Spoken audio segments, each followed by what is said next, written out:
இன்றைக்கு இந்த தியானத்தை நான் தியானித்துக் கொண்டிருக்கின்ற போது இந்த முதலாவது வசனத்தை பேதுரு இப்படியாக எழுதுகின்றார். அவர் எழுதுகின்ற போது, நம்முடைய தேவனும் இரட்சகருமாய் இருக்கிற இயேசு கிறிஸ்துவினுடைய நீதியால் எங்களைப் போல அருமையான விசுவாசத்தை பெற்றவர்களுக்கு கிறிஸ்துவின் ஊழியக்காரனும் அப்போஸ்தலனுமாகிய சீமோன் பேதுரு எழுதுகிறார்.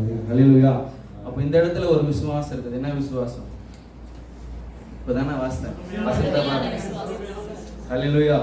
அப்போ அருமையான விசுவாசம் ஒன்று அவர் மென்ஷன் பண்றாரு. இப்ப இந்த அருமையான விசுவாசத்தை அவர் சொல்வதற்கு முன்னாடி அவர் சொல்கின்ற காரியம் பார்த்தீங்கன்னா, தேவனும் இரட்சகருமா இருக்கிற என்ற வார்த்தையை அவர் இந்த இடத்துல நமக்கு தெளிவுபடுத்துகின்றார். ஹல்லேலூயா. யோவான் 1:1 நம்ம வாசிக்கின்ற போது வசனம் நமக்கு தெளிவா இருக்கும். ஆதியிலே வார்த்தை இருந்தது. ஆமென். அப்போ அந்த வார்த்தை தேவனாய் இருந்தது இல்லையா? அப்போ தேவனும் இரட்சகருமாய் இருக்கிற அடுத்து அவர் சொல்ற காரியம் நம்ம பாத்தீங்கன்னா, இயேசு கிறிஸ்துனுடைய நீதியா. அப்போ தேவனும் இரட்சகரும் யாருதான்? இயேசு கிறிஸ்து. அப்ப அந்த வார்த்தையாகி அந்த இயேசு கிறிஸ்துவ இந்த இடத்துல என்ன பண்றாரு?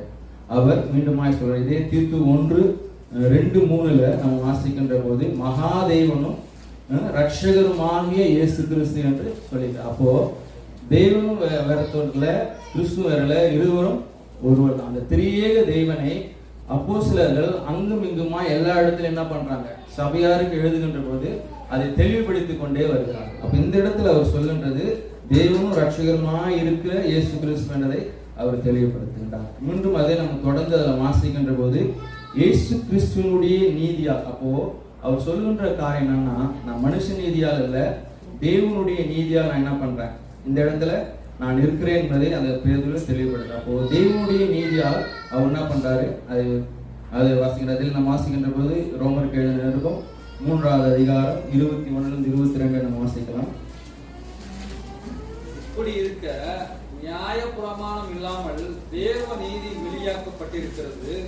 அதை குறித்து நியாய பிரமாணமும் தீர்க்க தரிசனங்களும் சாட்சி இடுகிறது. அது இயேசு கிறிஸ்துவை பற்றும் விசுவாசத்தினாலே பலிக்கும் தேவ நீதியே. ஆமென். ஹல்லேலூயா. அப்போ இயேசு கிறிஸ்துவை பற்றுகின்ற அந்த விசுவாசத்தினால வருகின்ற இந்த தேவ நீதி. அப்போ அவர் சொல்றாரு, தேவனை இரட்சகர் என்பதை தெளிவுபடுத்துகின்றார். மீண்டும் அவர் சொல்கின்ற காரியம் இது தேவனுடைய நீதி என்பதை அவர் தெளிவுபடுத்துகின்றார். மூன்றாவது அவர் சொல்லுகின்ற காரியம் இயேசு கிறிஸ்துவின் ஊழியக்காரனும் என்கின்ற வார்த்தையை அவர் தெளிவுபடுத்தினார். அப்போ பேதுரு சொல்றாரு, அவர் தான் தேவன், அவருடைய நீதியினால நமக்கு என்ன பண்றது? நமக்கு விசுவாசங்கள் கிடைக்கிறது. அதற்கு பாத்திரராய் இருக்கின்ற நான் யாரு? இயேசு கிறிஸ்துவினுடைய ஊழியக்காரன் என்பதை அவர் இந்த இடத்துல சொல்லுகின்றார். ஊழியக்காரன் என்பது நம்ம கிரேக்க வார்த்தையில சொல்ல போறோம்னா டோலஸ் என்று சொல்லப்பட்டது. அதுக்கு என்ன அர்த்தம்னு பார்த்தோம்னா ஒரு அடிமை. ஹல்லேலூயா. அப்ப இந்த இடத்துல பேதுரு தன்னை எம்மட்டுமாய் அவர் தாழ்த்துகிறார் என்பதை நாம் பார்க்க முடிகின்றது. அப்போ ஒரு அடிமை என்பது பார்த்தீங்கன்னா தன் எஜமானுக்கு உண்டான எல்லா காரியங்களும் என்ன பண்ணுவான்? அவன் தெளிவாய் செய்வான். எஜமான் இந்த இடத்துல அதுதான் 100க்கு அதிபதி கூட சொல்லுவாரு, இயேசு கிறிஸ்து வந்துட்டு என் வார்த்தைக்கு ஒருத்தன் வான்னா வருவான், ஒருத்தன் போனா போவான் அப்படின்ற அளவுக்கு சொல்லலாம். அப்போ ஒரு அடிமையானவன் தன் எஜமானுக்கு உண்டான எல்லா காரியத்திலும் அவர் என்ன பண்ணுவார்? அவருக்கு செவி கொடுக்கின்றவராய். அப்போ இந்த இடத்துல அவர் சொல்லுகின்ற காரியம், நான் இயேசு கிறிஸ்துவோட ஊழியக்காரன் என்பதை அவர் சொல்லிவிட்டார். இதே தான் ரோமர்ல கூட பவுல் இப்படியா எழுதுவார். ரோமர் 1:1 அதே போல அவர் என்ன பண்ணுவாரு?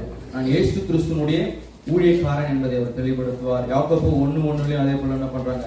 நான் இயேசு கிறிஸ்துவனுடைய ஊழியக்காரன் என்று சொல்லி எல்லா அப்போஸ்தலர்களும் முதலாவது சபைக்கு தங்களை எப்படி அறிமுகப்படுத்திக் கொள்கிறாங்கன்னா, நான் இயேசு கிறிஸ்துவனுடைய அடிமை. ஹல்லேலூயா. நான் அவருக்கு அடிமையா இருந்து நான் அவருக்காக பணி செய்கின்ற ஒரு வேலைக்காரன். அப்ப இந்த இடத்துல பேதுரு சொல்றாரு, நான் முதலாவது என்ன சொல்றாரு? நம்முடைய தேவனும் இரட்சகருமா இருக்கிற இயேசு கிறிஸ்துவின் நீதியால நான் என்ன பண்ணிக்கிறேன்? அவருடைய ஊழியக்காரனா இருக்கிறேன். அடுத்து சொல்றாரு, நான் அப்போஸ்தலன் என்பதை அவர் இந்த இடத்துல தெளிவுபடுத்துகிறார். அப்போஸ்தலன் என்பதற்கு நம்ம அநேக நேரங்கள் நம்ம தியானிச்சிருக்கோம், அனுப்பப்பட்டவன் என்ற பொருள். அப்போ பேதுருவை யார் தெரிந்து கொள்கின்றது? இயேசு கிறிஸ்து என்ன பண்றாரு? தெரிந்து கொள்கிறார். மத்திய சுவிசேஷம் 10வது அதிகாரத்துல நம்ம வாசிக்கின்ற போது 1-2 அவர் எந்தெந்த ஊழியக்காரர்கள் எல்லாம் 12 பேரை அவர் என்ன பண்றாரு? ராம் முழுவதும் அவர் ஜெபித்து அவர்கள் என்ன பண்றாரு? அந்த இடத்துல தெரிந்து கொள்ள. அப்போ இயேசு கிறிஸ்துவால் தெரிந்து கொள்ளப்பட்ட இந்த பேதுரு அவர் என்ன பண்றாரு? தன்னை அப்போஸ்தலன் என்பதையும் இந்த இடத்துல அவர் தெளிவுபடுத்துகின்றார். இதெல்லாம் சொல்லிட்டாரு. அவர் சொல்லுகின்ற இன்னொரு காரியம் பார்க்கின்ற போது சீமோன் பேதுரு எழுதுகிறதாவது. அப்போ இந்த சீமோன் பேதுருடைய லைஃப்பை நம்ம கொஞ்சம் பார்க்கணும் இல்லையா? அப்போ என்ன பண்ணா, முதலாவது அவர் என்னங்க இருந்தாரு, அவர் மீன் பிடிச்சிருந்தார் இல்லையா? மீன் பிடிச்சிருந்த அந்த சீமோன் பேதுருவை கர்த்தர் என்ன பண்றாரு, நான் உன்னை என்ன பண்ண போறேன், நீ மீன் பிடிக்காதப்பா, நான் என்ன பண்ண போறேன், மனுஷனை பிடிக்க போறேன்னு சொல்லிட்டு மனுஷனை பிடிச்சிட்டு வந்தாரு. அதுக்காக அங்கிருந்து அழைத்து கொண்டு வந்த இயேசு கிறிஸ்து என்ன பண்றாரு, அப்படியோடு விட்டு விடல, அவரை அந்த 12 அப்போஸ்தலரில் ஒருவனாக அவர் தெரிந்து கொள்கிறார். அந்த அழைப்பை அவர் உறுதி செய்கிறார் அப்போஸ்தலத்துல. அதுக்கப்புறம் 12 பேர் அவர் தெரிந்து கொண்டார். அதுக்கப்புறம் பேதுரு எப்பவுமே நல்ல ஸ்டேபிளான வாழ்க்கையில இருந்தாரா? கிடையாது. கடல் மேல நடக்கும் போது என்ன பண்ணாரு, இடறி விழுந்தார். அப்போ விசுவாசியை என்ன பண்ணாரு, கர்த்தர் மையமாய் கை கொடுத்து அனுப்பினார். அது மாத்திரமா, தொடர்ந்து போகின்ற போது அவர் மரண தருவாயில பேதுரு இயேசு கிறிஸ்து போகின்ற போது பேதுரு அவர் என்ன பண்றாரு, மறுதளிக்கின்றார். ஸோ அப்போ ஒரு அழைப்பு இருந்தாலும் அநேக ஊழியக்காரர்களுக்கு பலவீனம் வாழ்க்கையில வரும். அவங்க இடறி விழுந்தாலும் ஆனாலும் அந்த இடத்துல மீண்டுமா என்ன பண்ணுவார், கர்த்தர் அவர்களை கரம் பிடித்து தூக்குவார். ஒரு பலவீனம் வருது, அந்த பலவீனத்துல என்ன பண்றாரு, கர்த்தர் பேதுருவை என்ன பண்றாரு, தெரிந்து கொள்கிறார். இதே அப்படியே நம்ம யோவான்ல பார்க்கின்ற போது அதோடு விட்டு விடாத, அவர் என்ன பண்றாரு, அந்த பேதுருவை அவர் மேல சபையை கட்டணும் என்பதற்காக நீ நேசிக்கிறியா என்று சொல்லி 3 முறை அவர் மீண்டுமாய் அதை உறுதிப்படுத்திக் கொண்டு அவருடைய ஆடுகளை மேய்க்க அந்த பேதுருவை என்ன பண்றாரு, கர்த்தர் தெரிந்து கொண்டிருக்கிறார். ஹல்லேலூயா. அப்போ அப்படி தெரிந்து கொள்ளப்பட்ட அந்த பேதுருவை கர்த்தர் இந்த இடத்துல என்ன பண்றாரு, அப்போஸ்தலனாய் அவர் சுவிசேஷத்தை அறிவிக்க அவர் என்ன பண்றாரு, அனுப்புகிறார். அப்போ அவர் குறிப்பிடுகின்ற அந்த வார்த்தை என்னன்னா, இது போல ரட்சகராய் இருக்கிற இயேசு கிறிஸ்து அவர் நீதியினால நம்ம என்ன பண்றோம், ரட்சிக்கப்படுகின்றோம், அவருக்கு ஊழியக்காரனா இருக்கிறோம், அவருடைய அப்போஸ்தலனாக நம்ம இருக்கிறோம். ஆனா அவர் சொல்கின்ற முக்கியமான ஒரு வார்த்தை, எங்களை போல அருமையான விசுவாசத்தை பெற்றவர்களுக்கு. அல்லேலூயா. அப்ப இந்த இடத்துல அவர் சொல்ல வருகின்ற காரியம் முக்கியமா என்னன்னா, விசுவாசம் என்பது ஊழியக்காரருக்கு மாத்திரம் கர்த்தர் அதிகமா கொடுத்துட்டு விசுவாசிகளான நமக்கு குறைத்து கொடுப்பது. அல்லேலூயா. அப்படி என்ன பண்ண இந்த இடத்துல சொல்ல வேண்டிய வார்த்தை என்னன்னா, எங்களை போல அருமையான விசுவாசத்தை பெற்றவர்களுக்கு அப்படி சொல்றார். அப்போ அந்த இடத்துல நம்ம பார்க்கின்ற போது எங்களை போல அருமையான இந்த கிரேக்க வார்த்தையில பார்க்கின்ற போது ஐசோடிமோஸ் என்கின்ற அந்த கிரேக்க வார்த்தை என்னன்னா, ஒரு சமமான மதிப்பு. அப்போ ஊழியக்காரனுக்கு மாத்திரம் கர்த்தர் விசுவாசத்தின் அளவு அதிகமா கொடுக்கல, இல்ல மற்றவங்களுக்கு விசுவாச தலைவர் குறைத்தும் கொடுக்கல, அவர் எல்லாவற்றுக்கும் என்ன பண்றாரு, சமமாய் கொடுக்கின்றவராக இருக்கிறார். ஹல்லேலூயா. அப்போ இந்த அருமையான விசுவாசத்தை யார் கொடுக்கிறார்னு பார்த்தோம்னா, தேவன் கொடுக்கிறாராம். எபேசியர் 4ஆம் அதிகாரம் 5-6 நம்ம வாசிக்கலாம். ஒரே கர்த்தரும் ஒரே விசுவாசமும் ஒரே ஞானஸ்நானமும் எல்லாருக்கும் ஒரே தேவனும் பிதாவும் உண்டு, அவர் எல்லார் மேலும் எல்லாரோடும் உங்கள் எல்லாருக்குள்ளும் இருக்கிறார். ஆமென். ஹல்லேலூயா.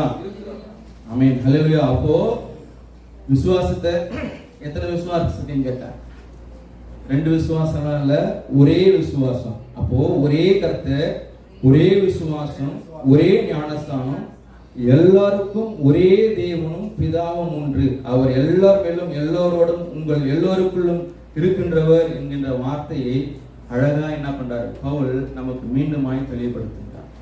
அப்ப இன்றைக்கு இதை கேட்டுக்கொண்டிருக்கிற தேவஜனம் நாம் யோசிக்க வேண்டிய ஒரு காரியம் என்னன்னா, ஊழியக்காரருக்கு கர்த்தர் அதிகமான விசுவாசத்தை கொடுக்கல, நமக்கு விசுவாசத்தை குறைத்து கொடுக்கல.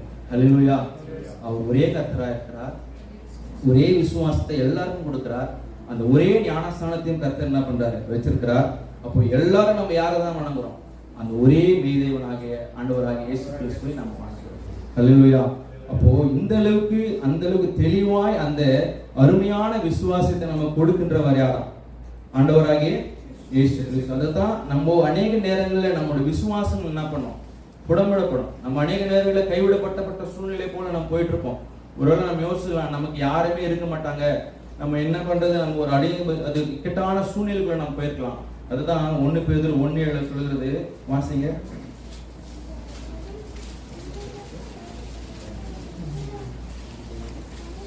1 பேதுரு 1:7.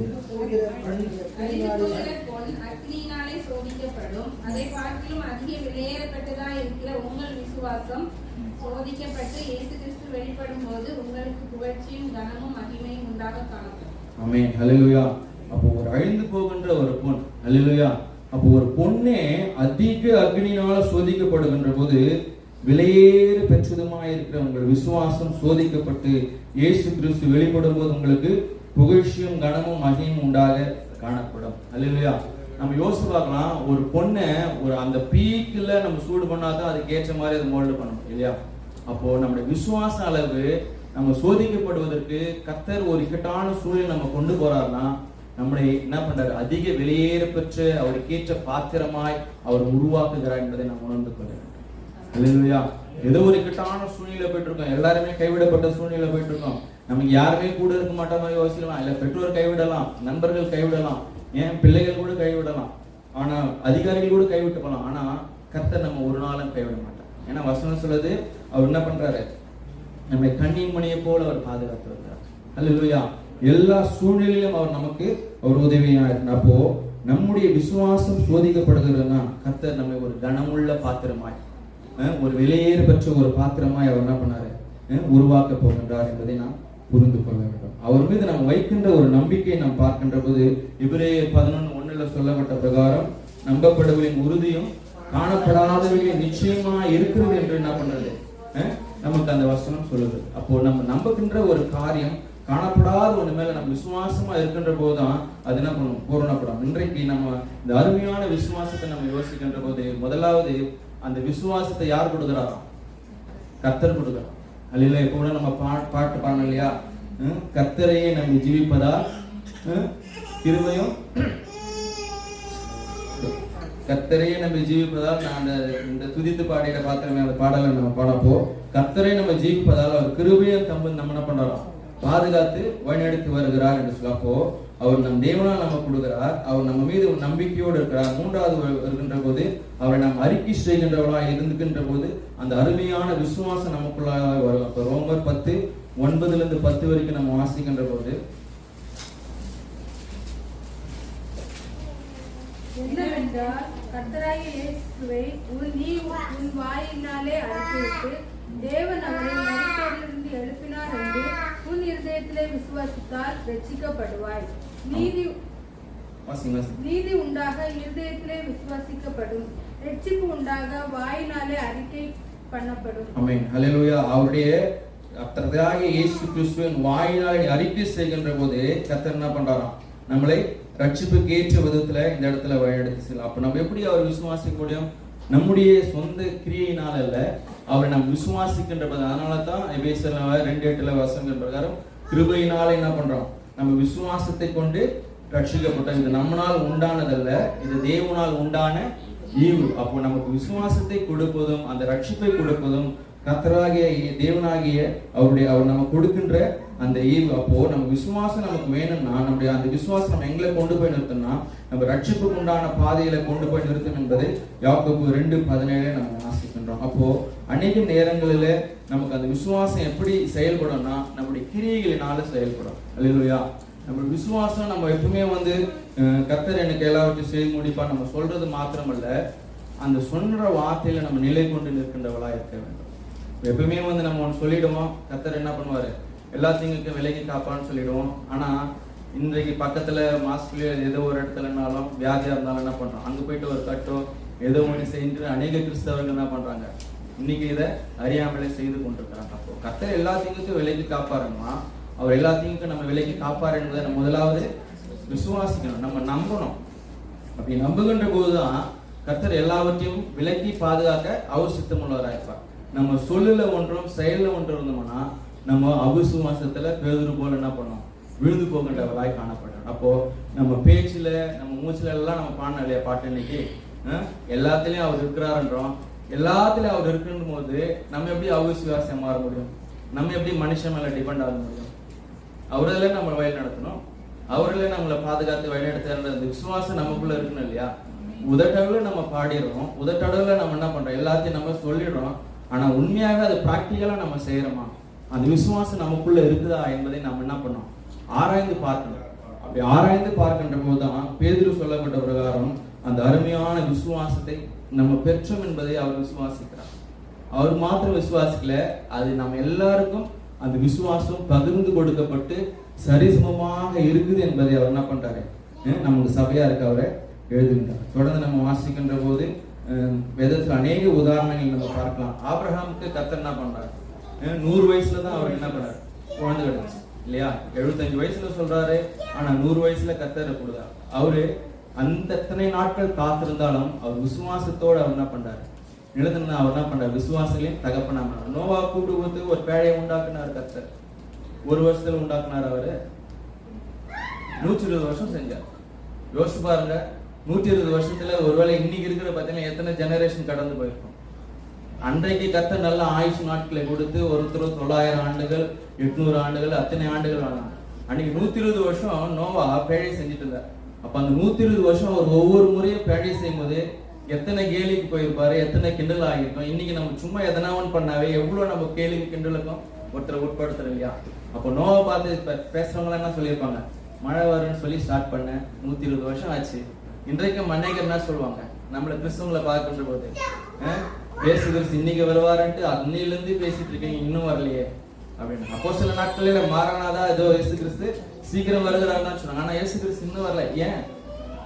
ஒருவரும் கெட்டு போகாமல் நித்திஜீவனும் அடைபடுத்தி தான் அவர் என்ன பண்ணார்? வருகையை தாமதப்படுத்திக் கொண்டிருக்கிறார். இன்னைக்கு நம்ம எல்லாரும் அவர் விசுவாசித்து அதிலே பங்கு பெற்று கர்த்தருடைய நித்திய ஜீவனுக்கு போகணும் என்பதுதான் அவர் வருகையை தாமதப்படுத்திக் கொண்டிருக்கிறார். அப்ப அந்த நித்திய ஜீவனை பெற்றுக்கொள்வதற்காக தாமதப்படுத்தான்றதுனால கர்த்தர் வந்து மாறிட்டார்னு அர்த்தமா? இல்ல. அது போலதான் அந்த நோவா எத்தனையோ விதமான பாடுகளுக்கு உட்படுத்தப்பட்ட போதும், எத்தனையோ விதமான கேலி கொண்டலுக்கு ஆனதிட்ட போதும், அவர் 120 வருஷம் காத்திருந்து கர்த்தர் சொன்னார் அந்த மழையை கொடுப்பார் இல்லையா? எத்தனையோ நாள் எத்தனை பேர் வந்து பேசிருக்கலாம். ஆனா நோவா அதை விடலையே, அந்த பேழையை தொடர்ந்து செஞ்சார். பேழையை செய்தாரு. இத்தனை ஜோடி ஜோடியை கொண்டு வாங்கின போது கர்த்தருக்கு அதை எல்லாத்தையும் கொண்டு வந்தாரு. கடைசியில அதனால மீட்கப்பட்டவர் எத்தனை பேரு? 8 பேர் இல்லையா? உலகம் முழுக்க அழிக்கப்பட்டுச்சு. ஆனா விசுவாசத்தினால 8 பேர் காக்கப்பட்டார். அல்லேலூயா. அப்போ அந்த அருமையான விசுவாசத்தை நம்ம கெடுக்கணும்னா காத்திருக்கணும். நம்ம கர்த்தருடைய சமூகத்துல நம்ம எப்பவுமே காத்திருக்கின்ற போது நமக்கு உண்டான ஒரு காரியத்தை கர்த்தர் நமக்கு செய்து முடிப்பார் என்பதை நம்ம முழுமையா அவர் மேல நம்பிக்கை வைத்து காத்திருக்கின்ற போது அந்த காரியங்கள் என்ன பண்றாரு? கர்த்தருக்கு ஜெயமாய் மாற்றி கொடுக்கிறார். அல்லேலூயா. யோசிச்சு பாருங்க, ராகாபாவை யோசிச்சு பாருங்க. வேவு பார்க்க போனாங்க இல்லையா? இஸ்ரேல் ஜனங்க வேவு பார்க்க போனாங்க. ராகாபோட பேக்ரவுண்ட் யோசிச்சு பாருங்க. அவங்க உண்மையானவங்களா? இல்ல பரிசுத்த வாழ்வாட்டு இருந்தாங்களா?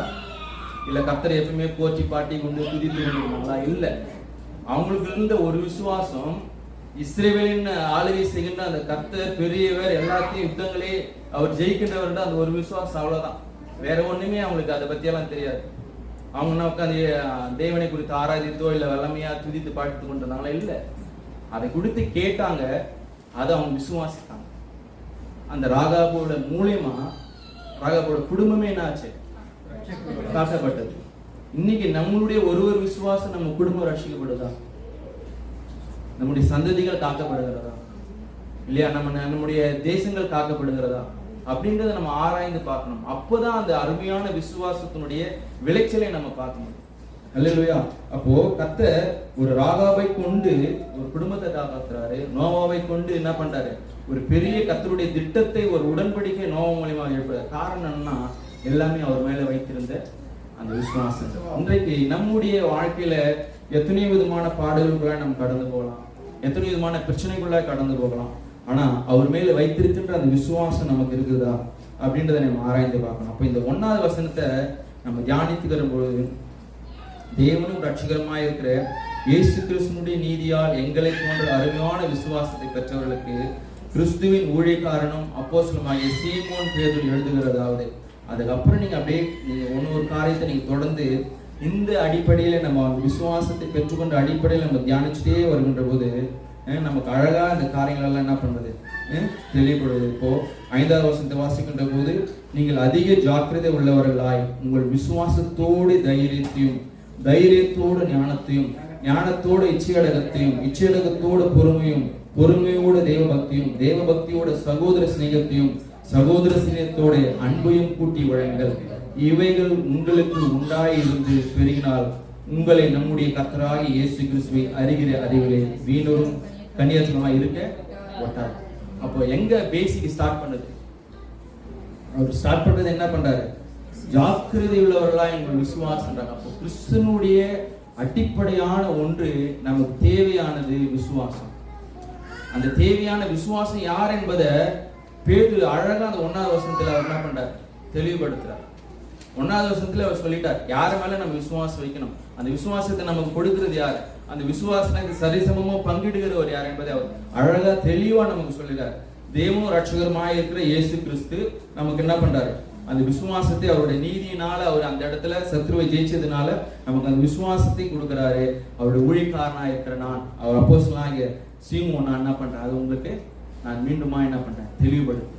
அப்ப அந்த விசுவாசத்தை கொண்டு நம்ம செய்கின்ற ஒவ்வொரு காரியத்தை நீங்க ஒண்ணுன்னா அந்த விசுவாசத்தை எதோட அதை கூட்டி கூட்டி பாருங்க. அந்த பேஸ்ல இருந்து நீங்க ஒரு கீழ் ஸ்டெப்ல இருந்து நீங்க அப்படியே மேல போனீங்கன்னா கடைசியில வசனம் நமக்கு சொல்லுது, உங்களுக்கு உண்டாயிருந்து பெருகினால் உங்களை நம்முடைய கர்த்தராகிய இயேசு கிறிஸ்துவை அறிகிற அறிவிலே வீணரும் கனியற்றவருமாய் இருக்க ஒட்டாது. நம்ம உலகத்திலே இருக்க வேண்டிய அநேக பொக்கிஷம், அதிகமான பொக்கிஷம் நம்ம எதுன்னு நம்ம யோசிச்சு பார்த்தோம்னா அவர் அறிகின்ற அந்த அறிவு. அல்லேலூயா. அப்ப அவர் அறிகின்ற அந்த அறிவு தான் இருக்கிறதுலே ஒரு பீக்கான அந்த ஒரு நமக்கு இருக்கிற ஒரு கிஃப்ட்னு கூட நம்ம சொல்லலாம். அப்போ அவர் அறிகின்ற அறிவுக்கு நமக்கு தேவை என்னன்னு பாத்தீங்கன்னா அதுக்கு ஸ்டார்டிங் பாயிண்ட் அந்த விசுவாசம். ஒன்னொன்னே நீங்க அப்படியே எதையெல்லாம் கூட்டிட்டு வரணும்னு நீங்க யோசிச்சு பாருங்க. அப்போ நம்ம யோசிக்கின்ற போது நம்ம முதலாவது நம்ம பார்க்கணும்னா நம்ம விசுவாசத்துல நிலை கொண்டவர்களா இருக்கிறோமா, அந்த விசுவாசத்துல நம்ம வேரூன்றி வாழ்கின்றோமா, அந்த விசுவாசத்தை நம்ம அறுதியாய் பற்றி கொண்டிருக்கிறோமா என்பதை நம்ம என்ன பண்ணணும் பார்க்கணும். 1 கொரிந்தியர் 16:13 வசனம் தெளிவா சொல்லுது, நம்ம என்ன பண்ணணுமா, விசுவாசத்துல நிலைத்திருக்கின்றவர்களா இருக்க வேண்டும் என்று நம்ம வசனம் சொல்லுது. இப்போ யார் ஒருத்தர் அந்த விசுவாசத்துல நிலைத்திருக்கிறானோ அவன் யாரு, கற்பாரின் மேல தன் வீட்டை கட்டினான். அல்லேலூயா. எது நடந்தாலும் அவன் வீட்டுக்கு சேதம் வர. அல்லேலூயா. எது நடந்தாலும் அவன் ஒன்றும் அணுக, எது நடந்தாலும் அவன் என்ன பண்ணுவான், நிலையா இருப்பான். எது நடந்தாலும் அவன் என்ன பண்ணுவான், ஆசீர்வாதமா இருப்பான். அப்போ நம்ம விசுவாசத்துல நம்ம நிலை கொண்டவர்களா இருக்க வேண்டும். அல்லேலூயா. அப்போ இதை நம்ம நடைமுறையில நம்ம எப்படி நம்ம பிராக்டிக்கலா நம்ம பயன்படுத்தணும் இல்லையா. நம்ம விசுவாசம் நம்ம பேசிடலாம், எல்லாத்தையும் நம்ம சொல்லிடலாம், ஆனா பிராக்டிக்கலா நம்ம இதை எப்படி நம்ம செயல்படுத்துறது இல்லையா. அப்போ வாசிக்கலாம், லூக்கா எழுதின சுவிசேஷம் 16வது அதிகாரம் 15வது வசனம். அவர்களை நோக்கி, நீங்கள் மனுஷர் முன்பாக உங்களை நீதிமான்களாக காட்டுகிறீர்கள். 17 அவர்களில் ஒருவன் தான் ஆரோக்கியமானதை கண்டு திரும்பி வந்து உரத்த சத்தத்தோட தேவனை மகிமைப்படுத்தி அவருடைய பாதத்திற்கு விழுந்து அவருக்கு ஸ்தோத்திரம் செலுத்தினான். அவன் சமாரியனாய் இருந்தான். அப்பொழுது இயேசு, சுத்தமானவர்கள் 10 பேர் அல்லவா, மற்ற 9 பேர் எங்கே? தேவனை மகிமைப்படுத்துவதற்கு இந்த அந்நியனே ஒழிய மற்றொருவனும் திரும்பி வர காணோமே என்று சொல்லி அவனை நோக்கி, எழுந்து போ, உன் விசுவாசம் உன்னை ரட்சித்தது என்றார். ஆமென். ஹல்லேலூயா.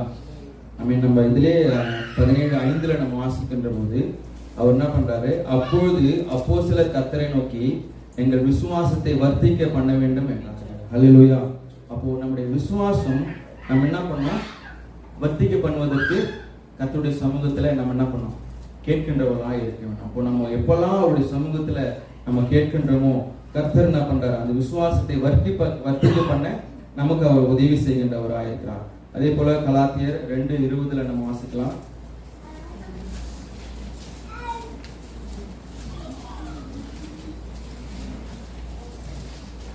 கிறிஸ்துவுடனே கூட சிலுவையில் அறையப்பட்டேன், ஆயினும் பிழைத்திருக்கிறேன். இனி நான் அல்ல, கிறிஸ்துவே எனக்குள் பிழைத்திருக்கிறார். நான் இப்பொழுது மாம்சத்தில் பிழைத்திருக்கிறதோ, என்னில் அன்பு கூர்ந்து எனக்காக தம்மை தாமே ஒப்பு கொடுத்த தேவனுடைய குமாரனை பற்றும் விசுவாசத்தினாலே பிழைத்திருக்கிறேன். ஆமென். ஹல்லேலூயா. அப்போ நம்ம ஒரு விசுவாசியாய் நம்ம எப்படி ஆண்டவராக இயேசு கிறிஸ்து ஏற்றுக்கொண்டது பிரகாரம் இந்த இடத்துல வசனம் சொல்லுகின்ற பிரகாரம், இனி நான் அல்ல, நான் என்ன பண்றேன், கிறிஸ்துவை நான் என்ன பண்றேன், எனக்குள் பிழைத்திருக்கிறார் என்பதை நாம் அறிக்கை செய்கின்றவராக இருக்கிறோம். ஹல்லேலூயா. இப்போ நம்ம விசுவாசத்துல நம்ம கர்த்தரை நம்ம என்ன பண்றோம், அவருக்குள்ள மறித்து நம்ம பிழைத்திருக்கிறோம் இல்லையா. நம்ம பிழைத்த நாம் இனி நான் அல்ல, கிறிஸ்து எனக்குள்ள பிழைத்திருக்கிறார் என்று சொல்லி நம்ம உதட்டளவுல சொல்லாதபடிக்கு நம்ம அதை முழுமையா என்ன பண்ணோம், நம்ம முழுமையா அதை விசுவாசத்தின்படி அறிக்கை செய்து அதன்படி நம்ம நடக்கின்ற போது நம்ம என்ன பண்ணோம், அந்த விசுவாச வாழ்க்கைக்கு இன்னும் பலம் கொண்டு சேர்க்கலாம். இப்போ நம்ம பொதுவா வந்து என்ன பண்ணணும், கர்த்தர் என்ன பண்ணுவாரு, கர்த்தருக்கு சித்தமானது அவர் கையினால் வாய்க்கும் இல்லையா. நம்ம பொதுவா என்ன சொல்லுவோம், எதனா ஒரு காரியம் செய்கின்ற போது கர்த்தருக்கு சித்தமானது அவர் கையினால் வாய்க்கின்றது சொல்லிடுறோம். ஆனா கர்த்தருக்கு சித்தமான காரியங்களை தான் நம்ம செய்திருக்கிறோமா? யோசிச்சு பார்க்கணும். ஏதோ ஒரு பிரச்சனை, ஒரு 2 பேருக்கு ஒரு பிரச்சனை வருதுன்னா அது ஒரு இடத்துல போயிட்டு நம்ம இன்னும் என்ன பண்றோம், கிள்ளி விடுறதா இருக்கிறோம். இல்லைன்னா ஒரு காரியத்தை நம்ம எடுக்கிறோம், அதுல நம்ம ஜெயமா முடிக்கணும்னா கர்த்தரை மாத்திரமே நம்ம சார்ந்து வாழணுமா? கர்த்தரை மாத்திரமே நம்ம சார்ந்து வாழதில்லை. மனித பிரகாரமா எந்த இடத்துலலாம் நமக்கு பிளெக்சிபிளா காரியங்கள் வருமோ, எந்த இடத்துலலாம் நமக்கு பிளெக்சிபிளா நம்ம காரியத்தை செய்து முடிக்கிறோமோ, அது எல்லா காரியத்துல நம்ம என்ன பண்றோம், ஒரு அட்டெம்ப்ட் விட்டுறோம். எல்லா காரியத்தையும் செய்யறதுக்கு ஒரு குறுக்கு வழியில நம்ம போயிட்டு, ஆனா கடைசியில முடியல. நம்ம என்ன சொல்றோம், கர்த்தருக்கு சித்தமானது அவர் கையினால் எப்படி வைக்கணும். நம்ம செய்யறதெல்லாம் கர்த்தரை நம்பாத வேற ஒரு காரியத்தை செஞ்சுட்டு இருக்கோம். ஆனா அவருக்கு சித்தமானதை நம்ம எப்படி செய்யணும்னா, பவுல் சொல்வது போல, இனி நான் அல்ல, கிறிஸ்துவே எனக்குள் பிழைத்திருக்கிறார். அல்லேலூயா. நான் சிஎம்சில இருக்கும்போது என் கூட ஜெயகரன் ஒரு சகோதரர் இருந்தாரு. அவர் கூட இன்னொருத்தர், அவங்க 2 பேரும் மினிஸ்ட்ரியில் இருப்பாங்க. ஜான்னு ஒரு பிரதர் இருப்பார். அவர் எப்போ எங்கே போனாலும், எந்த இடத்துல போயிட்டு திங்ஸ் வாங்கினாலும் அந்த பொருளை எடுத்துட்டு ஒரு ப்ரேயர் பண்ணுவாங்க. ப்ரேயர் பண்ணிட்டு அவர் சொல்லுறாங்க, கேட்பான் அடிக்கடி, ஏன்னா எப்படி பண்ணுறீங்க அப்படின்னா, இல்லை எனக்கு ஒரு லீடு வருதான்னு பார்க்குறேன் இந்த பொருள் வாங்க. அல்லேலூயா. கடைசியாக பார்த்தீங்கன்னா அவர் பெங்களூர்ல ஒரு இடத்துல இந்த இஸ்ரேலோட பேங்க்ஸ் இருக்கு பார்த்தீங்களா, அந்த பேங்க்குக்கெல்லாம் அப்ரூவல் இவர் சொன்னாதான் கிடைக்கும். அந்த ஒரு பொசிஷனுக்கு கர்த்தர் வருவார். அல்லேலூயா. பாருங்க, ஒரு பொருள் வாங்குறதுல கர்த்தர் என்ன லீட் பண்றாரா அப்படின்றத அவர் எந்த அளவுக்கு அவர் முழுமையா விசுவாசிக்கிறார் பாருங்க. அவரை துவங்கப்பட்ட இடம் பார்த்தீங்கன்னா எங்கேயோ ஒரு இடத்துல சிஎம்சில ஒரு அட்டெண்டரோட சன். ஆனா இப்ப அவர் இருக்கிற இடம் பார்த்தீங்கன்னா வேற ஒரு இடம். அந்த அளவுக்கு கர்த்தர் அவரை உயர்த்திருந்தார். இது பல ஆண்டுகள் சவுதி வரதுக்கு முன்னாடி. இப்போ அவங்க எங்க இருக்காங்கன்னு எனக்கு தெரியாது. ஆனா அந்த இடத்துக்கு கர்த்தர் உயர்த்தி கொண்டு போய் வைக்கிறாருன்னா அவர் உண்மையாகவே இந்த வசனங்களை விசுவாசிக்கிறார். நம்மளோட வாழ்க்கையில நிறைய காரியம் நடக்கல, ஐயோ இது இப்படியே தடைபட்டே இருக்குது, இதுல இருந்து நான் என்னால ஒரு ஸ்டெப் முன்ன போக முடியல, பின்ன வர முடியல, எனக்கு எப்பவுமே இடுக்கிட்டமாவே இருக்கேன், என் வாழ்க்கை ஃபுல்லா கடனா இருக்கு, இல்லை என் வாழ்க்கை ஃபுல்லா பிரச்சனையாவே இருக்கு, எனக்கு சமாதானமே இல்லையே, எனக்கு சந்தோஷமே இல்லையே, நான் இன்னும் துக்கமாவே இருக்கேன், எனக்கு எல்லா வழியும் அடைக்கப்பட்டே இருக்கேன், எங்க தான் போய் நான் நிற்கிறது அப்படின்னு நம்ம யோசித்தோம்னா ஒரு நிமிஷம் நம்ம யோசித்து பார்க்கணும், நம்ம உண்மையாகவே நமக்குள்ள கிறிஸ்து இருக்கிறாரா? ஏன்னா அவர் இருந்தார்னா அவர் கரெக்டா நமக்கு சொல்வாரு, வழி இதுவே நடம். அல்லேலூயா. நீ இந்த பாதையில போப்பான்றத கர்த்தர் நமக்கு என்ன பண்ணுவார், சொல்லி கொடுக்க அவர் சித்தமுள்ளவராக இருக்கார். ஆனா கேட்பதற்கு உலகத்து உண்டான எல்லா சத்தமும் நம்ம காதுல வர்றதுக்கான அந்த மெல்லிய சத்தம் நம்ம காதுக்கு வர்றதே கிடையாது. அல்லேலூயா. அவர் மெல்லிய சத்தத்தோடு நம்மோடு இடைபடுகிறது நம்ம கேட்கறதே கிடையாது அநேக நேரத்தில். அதனால உலக பிரகாரமான காரியங்களை நம்ம என்ன பண்றோம், வாழ்ந்து கொண்டிருக்கிறோம். அடுத்ததாக நம்ம வாசிக்கின்ற போது மார்க் எழுதின சுவிசேஷம் 9வது அதிகாரம் 24வது வசனம்.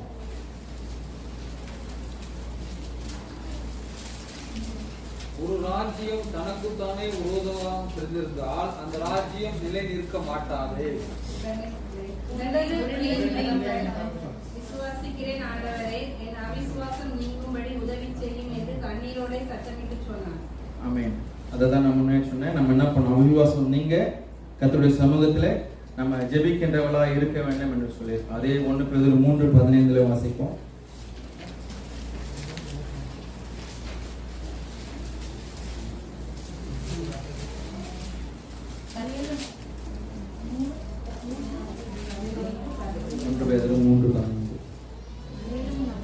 கர்த்தராகிய தேவனை உங்கள் இருதயங்களில் பரிசுத்தம் பண்ணுங்கள்.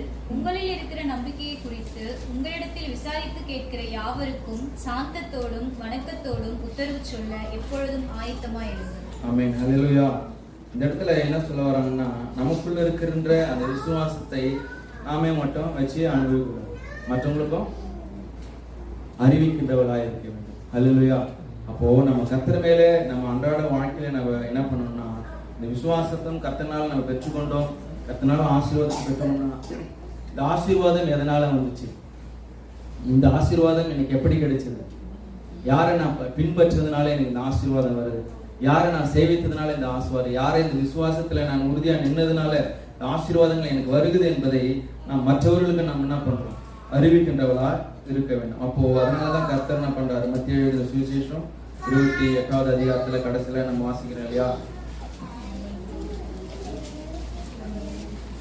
18, 19, 20 வாசிங்க. அப்பொழுது இயேசு சமீபத்தில் வந்து அவர்களை நோக்கி, வானத்திலும் பூமியிலும் சகல அதிகாரமும் எனக்கு கொடுக்கப்பட்டிருக்கிறது. ஆகையால் நீங்கள் புறப்பட்டு போய் சகல ஜாதிகளையும் சீசராக்கி பிதா, குமாரன், பரிசுத்த ஆவியின் நாமத்திலே அவர்களுக்கு ஞானஸ்நானம் கொடுத்து, நான் உங்களுக்கு கட்டளையிட்ட யாவையும் அவர்கள் கைக்கொள்ளும்படி அவர்களுக்கு உபதேசம் பண்ணுங்கள். இதோ உலகத்தின் முடிவு பரியந்தம் சகல நாட்களிலும் நான் உங்களுடனே கூட இருக்கிறேன் என்றார்.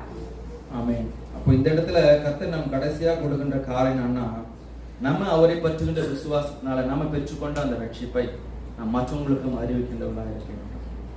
இப்போ ஒவ்வொரு முறையும் நம்ம ஒருத்தருக்கு ஒரு காரியத்தை நம்ம சொல்லுகின்ற போது நாம விசுவாசத்துல பலப்படுறோம்.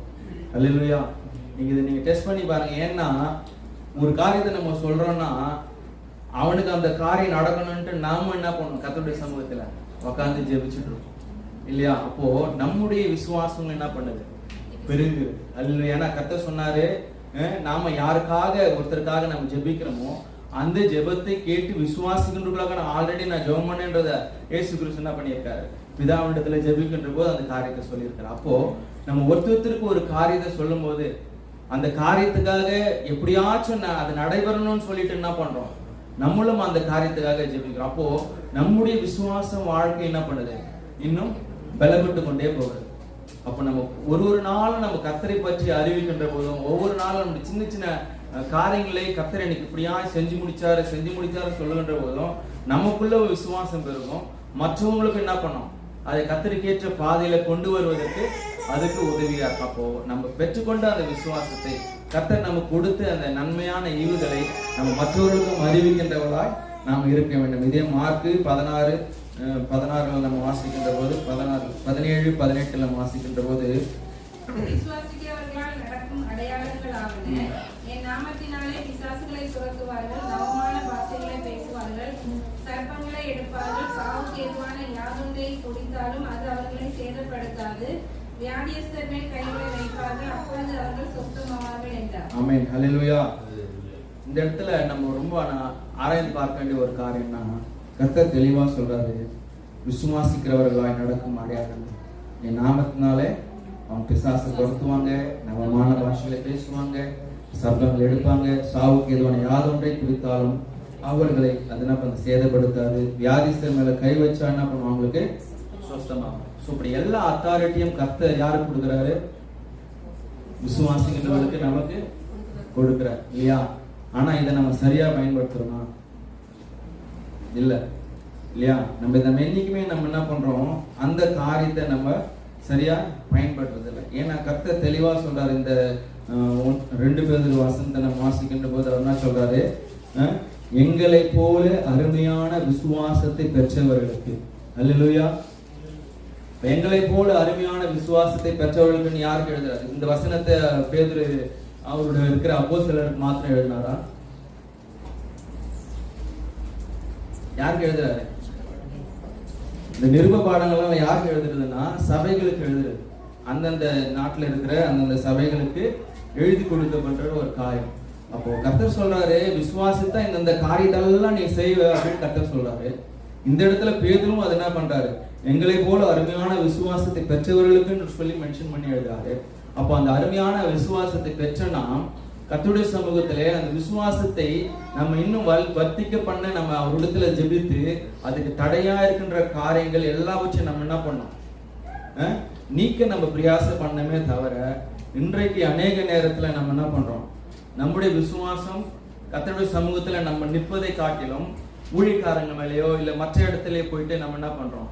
அவங்களே நம்ம டிபெண்ட் பண்ணிட்டு உட்காந்துட்டு. அல்லேலூயா. வசனம் சொல்லுது யாக்கோபுல கூட, உங்களில் ஒருவன் துன்பப்பட்டால் ஜெபம் பண்ண கடவன், ஒரு மகிழ்ச்சியா இருந்தால் சங்கீதம் பாட கடவன், உங்களில் ஒருவன் வியாதிப்பட்டால் சபையின் மூப்பர்களை வரவழைப்பானாக, அவர்கள் கர்த்தருடைய நாமத்தினாலே அவனுக்கு எண்ணெய் பூசி அவனுக்காக ஜெபம் பண்ண கடவர்கள்.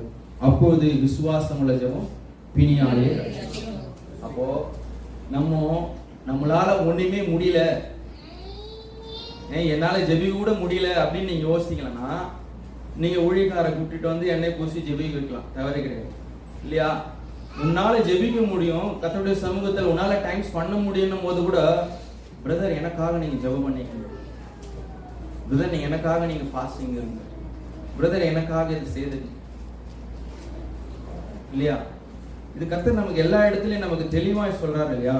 அப்போ இந்த இடத்துல எத்தனை பேர் பெட் சைட்ல ஒர்க் பண்ணீங்கன்னு தெரியாது. இங்க தயமம் துரோகம் சொல்லிட்டு இருப்போம். யாருன்னா பார்த்துருக்கீங்களா? இங்க ஒரு வழக்கம் இருக்கு.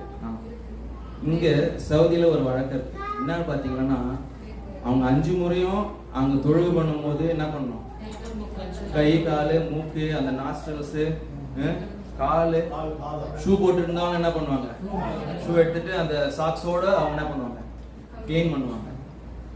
யாரால இதை பண்ண முடியலையோ அவங்களுக்கு டஸ்ட் இருக்கு பாத்தீங்களா, த்ரோப்னு சொல்லுவாங்க, தயம்னு சொல்லுவாங்க. அதை கொண்டு வந்து கொடுத்தாங்கன்னா அதை அவர் என்ன பண்ணுவாரு, அதை தொட்டுட்டு மறுபடியும் அதை அதே மாதிரி அதை உதுன்னு சொல்லுவாங்க, அதை பண்ணிட்டு தலை எல்லா இடத்துலையும் பண்ணிட்டு அவர் தொழுகைக்கு போவார். யாரு பெட்ரிடன்ல சர்ஜரி ஆகிட்டு வந்து நடக்க முடியாத யார் ஒரு ஆளால தண்ணிக்கு ரீச் பண்ண முடியலையோ அந்த மனுஷன் பெட்ல பண்றாங்க. அல்லேலூயா. நாம யாரை தொழுது கொண்டிருக்கிறோம்? நம்ம யாரை நம்ம என்ன பண்றோம், உயர்த்தி பேசி கொண்டிருக்கிறோம். அல்லேலூயா. கர்த்தர் என்னை சிருஷ்டித்தவர், உலகத்தை சிருஷ்டித்தவர், அண்ட சராசரங்களை ஆளுகின்றவர், ராஜாதி ராஜா, கர்த்தாதி கர்த்தா, மீண்டுமாய் நியாயத்திற்கு வருகிற போறார் சொல்ற நாம இந்த விசுவாசத்துல கர்த்தர் சொல்ற பிரகாரம் நம்ம அது உறுதியாய் பற்றி கொண்டிருக்கிறோமா ஆராய்ச்சி பார்க்கணும். இன்னைக்கு நம்ம வாழ்க்கையில அடுத்த ஸ்டெப்புக்கு நம்ம போக முடியாத காரணமே நம்ம தான். அல்லேலூயா. அடுத்த ஸ்டெப்புக்கு நம்மளால போக முடியாத காரணமே அதான். இன்னைக்கு எல்லாத்துக்கும் நம்ம ஒருத்தரை டிபெண்ட் பண்ணிட்டு வாழ்ந்துட்டு இருக்கோம். இல்ல, கர்த்தர் உனக்கு படிக்க கொடுத்துறானா வேதத்தை வாசி, வேதத்தை வாசிக்கவே முடியலன்னா என்ன சொல்றாங்கப்பா, ஆடியோ பைபிளாச்சும் கேளுன்றாங்க. வேதத்தை வாசிக்கிறது கிடையாது, ஜெபிக்கிறது கிடையாது, ஆனா எல்லா காரியங்களும் நம்ம நடக்கணும். இருக்கிற 24 மணி நேரத்துல 10 நிமிஷமோ 15 நிமிஷமோ தான் கர்த்தருக்காக என்னால் ஒதுக்க முடியும். எப்படி விசுவாசம் பெருக செய்வார் கர்த்தர்? வசனத்தை கேட்பதனால விசுவாசம் என்ன பண்ணும், நமக்கு பெருகும். இன்னைக்கு எத்தனை பேர் வசனத்தை கேட்பதற்கு நம்ம பிரயாசப்படணும்? சினிமா பாடல்களையோ இல்ல மற்ற விதமான காரியங்களிலோ நம்ம என்ன பண்றோம், அநேக நேரத்துல டைம் ஸ்பெண்ட் பண்ணிட்டு இருக்கோம். ஆனா வார்த்தைகளை நம்ம கேட்பதற்கு நமக்கு என்ன பண்றது, நேரம் கிடையாது. அல்லேலூயா. ஆனா நமக்கு எல்லாம் ஒண்ணு எப்படி நடக்கணும், அதே காலத்திலே நேர்த்தியாய் கர்த்தர் என்ன பண்ணுவோம், செஞ்சு முடிச்சணும். இது எப்படின்னா, நான் தூங்கி வச்சுருந்து என் பெட் என் டேபிள் மேல சாப்பாடு ரெடியா இருக்கணுன்ற மாதிரி வேலையே செய்யக்கூடாது. நீங்க மட்டும் தான் வீட்டுல இருக்கீங்கன்னு வச்சுக்கோங்க, நீங்க தூங்கி எழுந்திரிச்சு வந்து டேபிள் மேல சாப்பாடு இருக்கணும்னு நடக்கிற காரியம் அது கிடையாது. நாம தான் அதுக்காக பிரயாசம். அதனாலதான் நாம விசுவாசிகள் இல்லையா? யாரை விசுவாசிக்கிறோம்? இயேசு கிறிஸ்துவை விசுவாசிக்கிறோம். அப்ப அவர் உண்மையா நம்ம விசுவாசிக்கின்ற போது, ஒவ்வொரு வசனங்களையும் நம்ம ஆராய்ந்து பார்க்கின்ற போது கர்த்தர் நம்மளோட என்ன பண்றாரு, இடைபடுவார். அப்ப இடைபடுகின்ற போது அதன்படி நம்ம செய்ய முயற்சிக்கின்ற போது காரியங்கள் வாய்க்க செய்வார். அதெல்லாம் விட்டுட்டு கர்த்தருக்கு சித்தமானது அவர் கையினால, அவருக்கு சித்தமானது அவர் கையினால வாய்க்காது. வசனத்தின்படி நடக்கும்போது அவர் கையினால் வாய்க்கும். அவர் சொல்லுகின்ற பிரகாரம் நம்ம வாழ்க்கையை நம்ம தெளிவுபடுத்துகின்ற போது என்ன பண்ணணும், கையினால் வாய்க்கும். அல்லேலூயா. அதே தொடர்ந்து அந்த யாக்கோபுல நீங்க வாசிக்கின்ற போது, எலியா என்பவன் நம்மை போல பாடுள்ள மனுஷனாயிருந்தும் மழை பெய்யாதபடிக்கு கருத்தாய் ஜெபம் பண்ணினான். அப்போது 3 வருஷமும் 6 மாதமும் பூமியின் மேல என்ன பண்ணினான், மழை பெய்யும். மறுபடியும் ஜெபம் பண்ணினானா, அப்போது வானம் மழையை பொழிந்தது, பூமி தன் பலனை தந்தது. அல்லேலூயா. எலியா ரொம்ப லக்ஸரியான மனுஷன் போட்டிருக்கா? இல்ல, பாடுகள் அவருக்கு நிறைய இருந்துச்சு, போராட்டங்கள் நிறைய இருந்துச்சு, கஷ்டங்கள் நிறைய இருந்துச்சு. ஆனாலும் அவர் கருத்தாய் ஜெபம் பண்ணும்போது, விசுவாசத்தோட அவர் ஜெபம் பண்ணும்போது கர்த்தர் அந்த காரியத்தை வாய்க்க செய்தார். இயேசு கிறிஸ்து அதான் சொல்ல, உலகத்துல உங்களுக்கு என்னாச்சு, உபத்திரம் உண்டு, ஆனாலும் நான் என்ன பண்ண, உலகத்தை ஜெயித்தேன். அல்லேலூயா. அவருக்கு அடுத்து சொல்ற காரியம் என்னன்னா, நமக்கு உலகத்தை ஜெயிப்பதுக்கு முன்னாடி நமக்கு தேவையானது என்னது, விசுவாசம். வாசிக்கலாம்.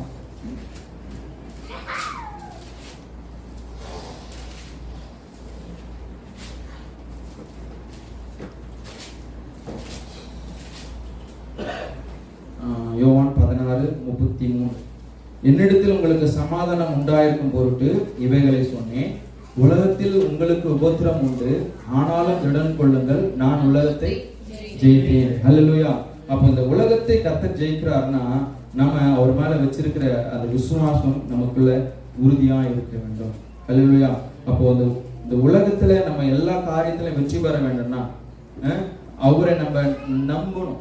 அதுதான் அதே 17:3 சொல்லுது, ஒன்றாக மெய்தேவனாகிய உம்மையும் நீர் அறிகிறவாகிய இயேசு கிறிஸ்துவை அறிவதே நித்திய ஜீவன். அப்போ அந்த இயேசு கிறிஸ்துவை நாம் அறிந்து கொள்ள வேண்டும் என்றால் நமக்கு விசுவாசம் முக்கியம். ஹல்லேலூயா. அப்ப அந்த விசுவாசம் நமக்குள்ள இருக்கின்ற போதுதான் இந்த இடத்துல நம்ம வாசிக்க கேட்ட பிரகாரம் அவர் சொல்றாரு,